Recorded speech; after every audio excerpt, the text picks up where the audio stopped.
جب ایک انسان قرآن کو پڑھتا ہے تو اس کو بظاہر لگتا ہے کہ یہ بے ترتیب ہے، کبھی کچھ آ رہا ہے، کبھی کچھ احکام آ رہا ہے، کبھی توحید آ گئی، کبھی معاملات کا بیان آ گیا، کبھی نماز کا بیان آ گیا، کبھی یہودی نصرانی کا بیان آ گیا، کبھی غیر مسلموں کا بیان آ گیا. تو ایسا کیوں ہوتا ہے قرآن میں؟ تو یہ اس لیے ایسا ہوتا ہے، اگر ہم اس کو سمجھ لیں گے تو کنفیوژن دور ہو جائے گا. قرآن اصل میں نالج کی کتاب نہیں ہے. آپ کو قرآن ایک نالج نہیں دے رہا ہے کوئی چیز کی. قرآن اصل میں ہدایت کی کتاب ہے.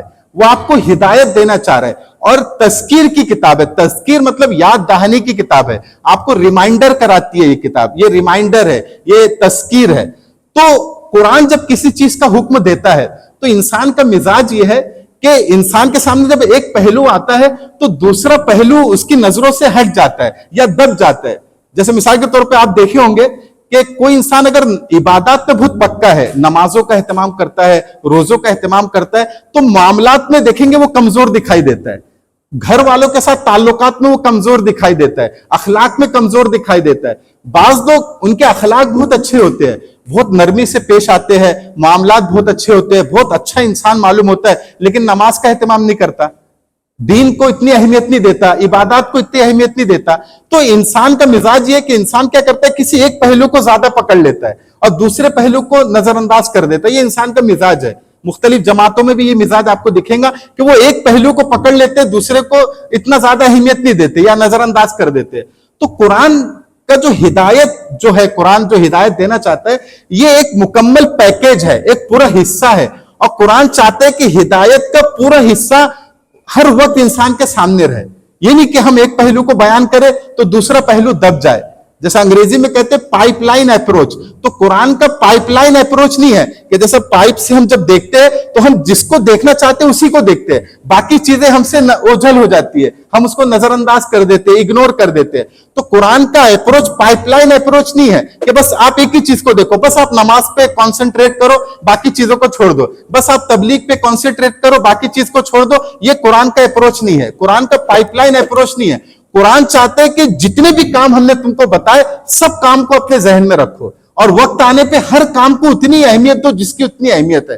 مثال کے طور پہ قرآن نے خدمت خلق کو بیان کیا کہ لوگوں کے کام آؤ، لوگوں کی مدد کرو. اب ایک انسان لوگوں کی مدد کر رہا ہے، اس میں نماز کا وقت آ گیا تو اب یہ مدد آپ کو چھوڑ دینا ہے. حالانکہ بہت اچھا کام ہے، لوگوں کی مدد کرنا، ان کی ضرورت پوری کرنا بہت اچھا کام ہے، لیکن نماز کا وقت ہو گیا، اب اس کو چھوڑ دو.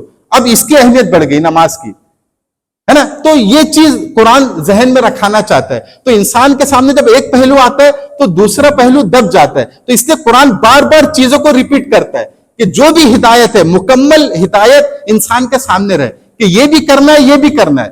اس کا یہ کرنے کا مطلب یہ مت چھوڑ دو. اب نبی سے محبت کی قرآن نے بات کی کہ محبت کرو، لیکن نبی سے محبت میں جیسے آج کل ہو رہے جلوس نکالتے، محبت میں نکالتے، ہم اس پہ انگلی نہیں اٹھا سکتے، ہو سکتا ہے محبت ہو ان کو، لیکن محبت میں جلوس تو نکال رہے، لیکن نماز کا وقت ہو نماز نہیں پڑھ رہے.